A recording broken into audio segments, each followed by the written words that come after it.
Hey, it's Matt O'Leary, and it's time to review an album that most fans had nearly given up on, an album that's almost 30 years in the making.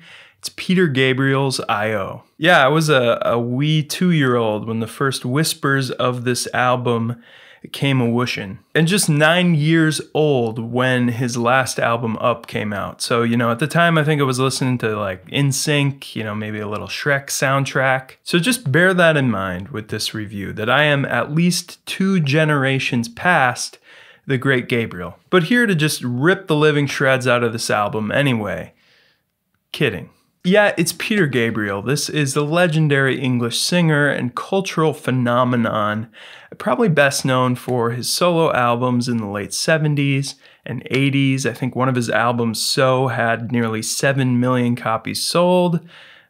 And just for some context, the next closest in sales was 1992's Us, which sold about 2.5 million copies. And then after that, surprisingly, it's the debut album, the 1977 self-titled album. I have an interesting relationship with Peter Gabriel's music because I think his best and most enduring work by far is that early Genesis period, particularly that run from Trespass all the way to The Lamb Lies Down on Broadway. So, Trespass, Nursery Crime, Foxtrot, Selling England by the Pound, and The Lamb. And it's probably just my love for progressive rock, for Genesis, for, just the sounds of the 70s, the production style of the 70s over the 80s. That gives me that bias towards his early work. And just to reveal a little secret, I'm not quite as wild and crazy about the Gabriel solo albums as it seems like every single music critic is. I feel like those are held up as the pinnacle, the artistic masterstroke. And strangely, my favorite of the solo albums is the second one called Scratch. So I've always felt just a little bit out of step with the critical consensus on Gabriel. And this is one example where I think me not having been there at the time actually is a real hindrance to my enjoyment, my appreciation of albums post-Scratch. But Gabriel's unique achievement of both accessibility and this critical acclaim from the music snobs of the world really just creates this magnetic allure that you can't ignore. So I've been really eager to hear this album in full, just drawn in by Gabriel's mystique, his flair for the dramatic, his predictable unpredictability. And 12 full moons later, the whole album's been released, and musically, this is a triumph. Panopticon starts with a distinctly 80s and 90s sheen with those somewhat corny synths and drum machine. And that's usually an insult coming from me, but I just love the variety on this track. I love the different sounds, the different chord sequences on offer. The song builds and builds in these overlapping textures, and I love the acoustic guitar tone, which kind of reminds me of that Elvis-like Gibson sound. And the concept within this song is one of the strongest on the record. I think it's drawing from that idea of the Panopticon, which is, a security guard, that design in a prison where they can see all the inmates, but the prisoners don't know they're being watched. And the Panopticon flips that surveillance around. So it's like us being able to see the leaders of the world, peering into their dealings to see what's really going on, whether virtuous or corrupt, more likely. The second track, The Court, continues the momentum with a little bit more of a vague concept about justice, maybe the inevitability of justice and the justice of reality, or, kind of our imperfect approximations of justice through our courts and our legal systems. The vocal production is just superb. You get this nice contrast of a very dry, crisp sound on the verses and a very reverby sound on the chorus. The sparse instrumentation, the sound design, the beat design, the way the drums just complement everything. I just love it. Also love that B section with the kind of anxious, almost threatening string part. Then there's something very different on the third track, Playing with Time.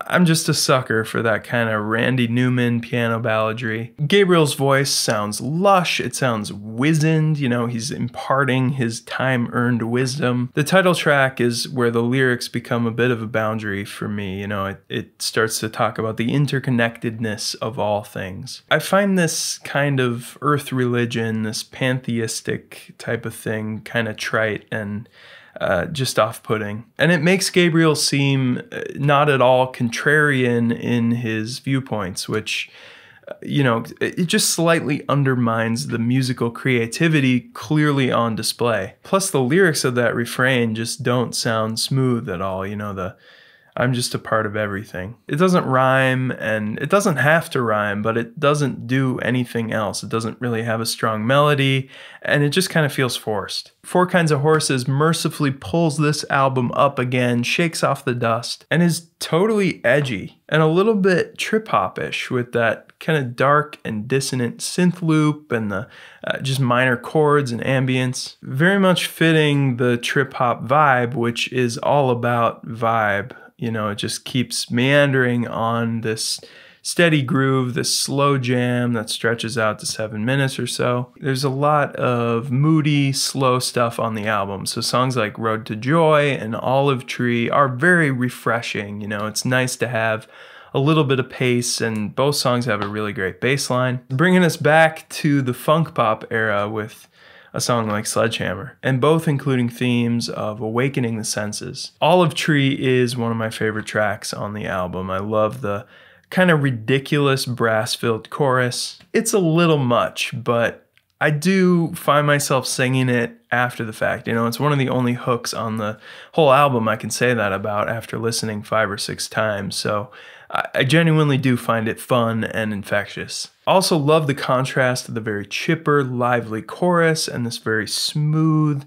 and almost desert rock verse with that great guitar work. And so much is a nice, very understated piano ballad to bridge these two tracks, Road to Joy and Olive Tree. I love that stretch from Four Kinds of Horses to Olive Tree. Love Can Heal has some really nice atmospherics. It's one of the more reflective and lethargic tracks, along with So Much. And there's this really cool little chromatic piano line that leads into one of the sections, and it's just a tiny little detail, but it's one of those tasty little moments. This Is Home is another slow track, but not as sentimental. More groove-based, and Gabriel said it was inspired by the Tamla Motown rhythm sections of the late 50s and 60s. I mean, the production is just mind-blowing. Like, across the album, the clarity of each sound, of each instrument is off the charts good. And with decent headphones, it's really an experience. You know, you can just